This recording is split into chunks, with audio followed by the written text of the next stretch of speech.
So somehow we're at the end of nearly at the end of 2023, and it's a good time to reflect on what blockchain has meant for different communities this year, but it's also a perfect moment to look ahead. So I'm joined by a fabulous group today, and we're going to kind of do a little bit of crystal ball gazing to think about the biggest trends for 2024 in decentralized finance. But before we do that, I would love for everyone to introduce themselves and a little bit about what they're working on at the moment and the company that they're associated with. So, Ed, do you want to kick us off? Sure. First of all, thank you for inviting me. Excited to participate. My name is Ed Sullivan. I'm the founder and CEO of a company called Trust Exchange. I am a serial entrepreneur. I've built multiple companies, raised probably about $200 million in venture capital, and have almost $1 billion in exits from the various companies, starting in 2000, 2002. And then the two companies I have now, one of them is called Aria Systems, which is e-commerce in the cloud. And then currently Trust Exchange, which is a company that enables it's like a marketplace for business information. So we use platform technologies and network effects to enable businesses to create their own social network of experts and effectively collect, verify, and exchange information. Mm-hmm. Thanks, Ed. Karine? Good afternoon, and thank you again. I'm Karine Arama. I'm a partner at SGH Capital. It's a venture capital fund. We're based in Paris. We invest primarily in the US and in Europe.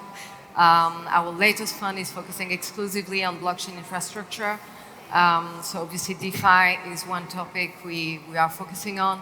My background is actually traditional markets, investment bank. Mm-hmm. So very happy to see how the story of finance evolves. Great, thank you. Hello, thanks for having me. My name is Vlad, co-founder of Primex Finance, that is a DeFi protocol, leverage liquidity protocol that allows us to use liquidity for different use cases. And the first one we implemented is spot margin trading. We recently deployed on Polygon and planning some other EVM chains in the near future. Thank you. Hi everyone, thanks for having me. My name is Filippo. I'm the GP for those that don't know what the GP is, general partner of AgileGTM. We're the world's first B2B Web3 accelerator fund. We're currently raising, and we're based out of Lisbon. Great, thanks everyone. So I think before we start thinking about 2024, I'd be interested to hear what you will remember 2023 as the year of. I think we've had years of purpose where sustainability has been front of mind. What will you remember 2023 as for you personally or generally within this space? A post-FTX world. Okay. I would say so, which is interesting in itself because it means the ecosystem is maturing. It means we are reiterating on the previous themes, like we were talking earlier on about tokenizing assets, which is not new. So it's like, okay, now we went through this, now what? That's what I will remember. Yeah. So for me, I'm beginning to see glimpses of enterprise adoption of Web3 technologies. Mm-hmm. If you look at the past several years, some of the challenges have been scalability, the ability to manage costs in a linear way versus a stochastic, random way. Mm-hmm. And those things are happening. And I think a lot of the game companies have kind of led the way in terms of proving out the scale, proving out the way to manage transactions, gamifying it, onboarding and managing of a big user base. Mm-hmm. And when you look at being able to go into, as a B2B salesman and builder, when you look a company in the eye, you have to be able to say, I can meet you on this scale, I can do this number of transactions, I can support the application, I can support your users, and we're just beginning to see glimpses of being able to do that at scale in Web3. Mm-hmm. So it's going to be, is that something that you see carrying on into 2024? How will that develop? I think we're on the upswing, so I think being able to get people to mass adopt, onboard them without many issues, It reminds me of the early days of the internet, right? When you had to go out and buy your own board and your own modem and install it. Very similar types of things. So it's a combination of hardware, usability, UX, design, and brute force, just kind of getting people online faster. Yeah. So it'd be interesting. Yeah. I was going to say we're at that point exactly. I agree. I think we're at a place where, I mean, this year is like the year when the enterprise world understood what the value of Web3 is from a customer-facing standpoint, and I think that we're moving away from that into them understanding what it can be for business operations in the back end of business. On top of that, we have institutionalization, which is bringing massive capital flows from all over the world, because all of a sudden, places like the UK and Europe are more blockchain friendly than the US, and they essentially become institutionalization is going to allow people to feel safer about the technology, right, in a wider scale. And if it becomes safer for brands and for institutions, then it becomes safer for the public. So it's kind of a secondary adoption coming from that. And so for me, I always think this is the year of opportunity, where it's like it's not a chasm, because it's not a chasm in terms of like the adoption curve, but it definitely is that moment when those that have been playing around are going to be weeded out, and those that are serious about it are going to stay and build further in light of what is happening. So yeah. Yeah, because you're based in Lisbon, and I wondered, what has 2023 been? It sounds like an explosion, perhaps, and what role does Lisbon play in kind of the DeFi space at the moment? So Lisbon, I mean, we were talking about this literally like earlier around the conference, but I think that Lisbon is going to be one of the major hubs for entrepreneurs in the next decade, because it is much more, let's just be honest, it's much more cost effective to be an entrepreneur here than it is to be an entrepreneur in New York, Amsterdam, London, anywhere else. I've been an entrepreneur, I've been a broke entrepreneur in Amsterdam, in London, and other places, and here it's just much more cost effective. I'm no longer an entrepreneur, I would say, but I empathize with those that are. And if you're trying to build a dream, you cannot build it knowing that your runway is going to end soon. And that's also why people are raising crazy amounts without actually having built anything. And this allows it for that to happen, besides, of course, all the perks that come with Lisbon. So Lisbon is a great place. And of course, there's a thriving community in the Web3 space specifically. And so it's great to kind of get to experience that. Yeah, it's an interesting point. You kind of like the idea that the runway might be ending soon. Do you, the rest of the panel, feel that location is a barrier in terms of where you base your company at the moment in this space? Well, I think it should not be. Ultimately, it should not be. Yeah. Then there are different perspectives. Obviously, right now, you may not want to be in the US. I think this can change very quickly, though. From one day to another, you have a change in certain part of the leadership within the regulators, and that can change. Obviously, the US has been a driver for this technology, and based on what happened, and now the position is very different. But again, it can change. So right now, Europe and Asia are better places. I think ultimately it will be much smoother from a VC point of view. We're talking about that jurisdiction matter. It was funny, actually. Yesterday, I was sharing with a few other VCs at the drink upstairs, and each of us were located in a place, and the jurisdiction was somewhere else. Okay. And one was like based in the UK with German fund, and the other one was based in Germany with a UK fund, and I'm in Paris with US and Luxembourg fund. So why? Because it's a technology, which evolves from a regulatory point of view at different paces, with different set of restrictions. Some allow fund to invest in tokens, other not. I mean, some countries, I mean. So, yeah, but eventually it will not matter. Yeah, it sounds like it's something that could change, within the week, within the month, for sure. Exactly. For me, as a decentralization maximalist, or location of the team really doesn't matter. We are spread across Europe, me and all our team. But of course, in terms of regulation and we have to follow some limitations.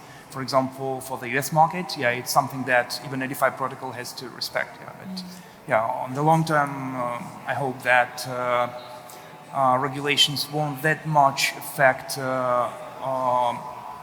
DeFi if we don't speak about some specific interaction with the real world, like changing to fiat or anything that really requires KYC. But for example, for RWA, definitely KYC ML will be very important, and we have to be ready to prepare this infrastructure to really start providing all the capabilities for RWA, because for now, just stablecoins maybe is the only thing that is a RWA in blockchain, and it's bad for both sides. Real world could get all the benefits of programmability and easy interaction between different protocols. If they enter the DeFi world, and DeFi will get a huge amount of liquidity. And so definitely this will happen maybe in a year or so. Some first, I think RWA will experiment. I mean, not through synthetic implementation that already exists for some type of real-world assets, but through something more traditional and regulated, like, for example, USDC stablecoin.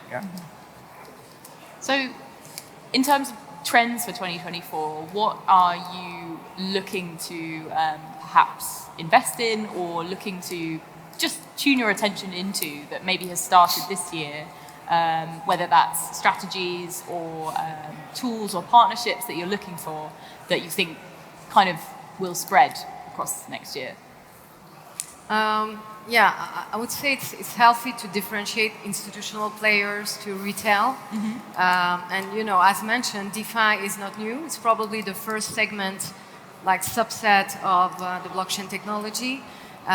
So again, there are a number of themes that we are revisiting on the back of all what happened for the past 2 years. And so institutional players and retail do not face the same problems right now. So, as a VC, obviously, what you want is to fill a gap or solve a problem, and it has to be scalable. If I had to, put in a few words. So I think for retail clients, what matters the most, obviously, is security. Don't want to be hacked and scammed. You want transaction to be fast, and you want transaction to be cheap, and you want to be able to navigate, DeFi protocol in the smoothest way possible, meaning, you don't want to go, for now, the barrier to entry is massive in terms of the knowledge you need, both on the blockchain technology, but as well on financial product, to navigate the DeFi, the various DeFi protocols. So that's for sure. So for the retail DeFi market to be mass market, you have to have ways, ease of use to navigate. So you need some form of interoperability between DeFi protocols. In an ideal world, you want to be able to collateralize assets on one chain and possibly, borrow land on another chain.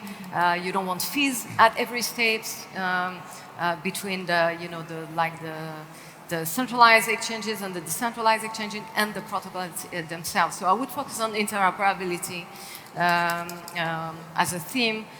Speed and cost are, partially starting to be solved by L2 protocols. So you see more and more L2 layer 2 protocols setting up, for DeFi for retail. I think I heard yesterday a few times from Swissborg the trend in GameFi and SocialFi, which is obviously very interesting in terms of ease of use. How do you access to DeFi product through those segments, those verticals, which are much more, grown public. And very quickly on the institutional players, one is the regulation. There is no way, as I always say, there is no way investment banks are not going to leverage such an asset class. So expect them to arrive as soon as they can. And they're all trying to get ready through tokenizing asset classes, but also trading on crypto, and definitely navigating the DeFi ecosystem, which they know inside out. But for them to propose the product to the public, you need a stronger and clearer regulatory framework. So regulation, scalability, that's that. I'll leave you for the rest. My top 4 trends for the next years are, of course, RWA, AI, but for some specific use cases. Not like now people are speaking about integrating OpenAI and ChatGPT in app, and it's not really an innovation, but some specific models for scoring in finance, for searching different market inefficiencies that can allow extracting profit. AI could be quite efficient for this. The third one is very specific use of ZK to access historical off-chain and on-chain data in a trustless manner, so that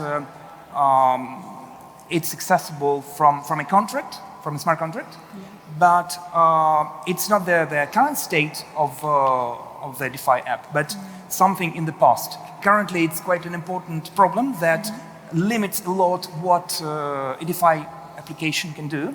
And I see that there are already some advancement in this space. They're sometimes called ZK coprocessor, but in general, this trend is quite important, and it will enrich a lot the industry. And the last one is, of course, user experience, improving UX for retail users so that they're not afraid of using this. It should be as simple as using a regular application. That's it. In terms of that sort of improving the user experience, what perhaps other industries can DeFi take inspiration from? Is there any kind of industry that's doing UX really well that maybe they can look to? I think gaming usually leads the way in terms of driving mass adoption. But I think 2024 is going to be a year where it's a series of technologies. So I don't think Web3 is an independent standalone, but the combination of network effects, platforms, and Web3 are going to converge and really change the way that software is purchased and deployed in the enterprise. All these technologies have been adopted by consumers in a big way, right? When you look at Uber, Airbnb, Waze, Facebook, consumers have adopted that a long time ago. Enterprises have lagged. They've not adopted. They still buy software. It would be as if we had to go to the store and buy our own copy of Facebook, install our own copy of Facebook, and build our own network independently. Every enterprise in the world buys software in that weird way, versus joining a platform where information, data, value can be exchanged almost end-to-end, multi-sided. And enterprises have kind of pushed against that trend, and consumers have adopted it more rapidly. And I think 2024 is going to be the year that businesses begin to see what are the values of opening up data, what is the values of joining a network platform that's powered by Web3 and network effects. Yeah, I was going to say, maybe we don't have a lot of time left, but our focus is, of course, B2B. We have specific verticals. We're not just DeFi, DeFi focused. We have specific verticals. There's 8 verticals that are in relation to what you were saying, the leading verticals of B2B. But I've actually written down while you guys were saying stuff for, I guess, main themes that I feel will take over DeFi or are kind of the underlying themes. One of them being institutionalization, like you were saying. I think stable coins and everything that we're singing.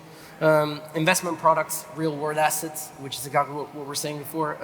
Interoperability, which is cross chain layer 2s, and of course identity, which is everything that has to do with the next phase of NFTs and how that is going to be used for how they are going to be used for KYC, for loyalty, for investment collateral and staking. There's many ways in which this can go, right? And I think these are the themes that. And if you look at it, like, of course, there's specific technology at the back of it, but for us, it's like a matrix of here are the verticals that we see technology stick in, and then on the other side we have specific tech that is emerging. The verticals are not specifically changing, but the actual tech that's underlying does. And through this matrix, you see, okay, does this does this fit what we're placing our bets, and also where the trends are going, because these two need to fit, because otherwise it's not going to stick. Yeah. Well, I think that's a brilliant point to end on. Thank you for bringing so many different themes for us to look out for next year. We've covered a lot of ground, but I think lots to look forward to. So thanks everyone for your time, Thank you. and I hope you enjoy the rest of Newconomics. Thank you, everyone. Thank Thanks, you. everyone.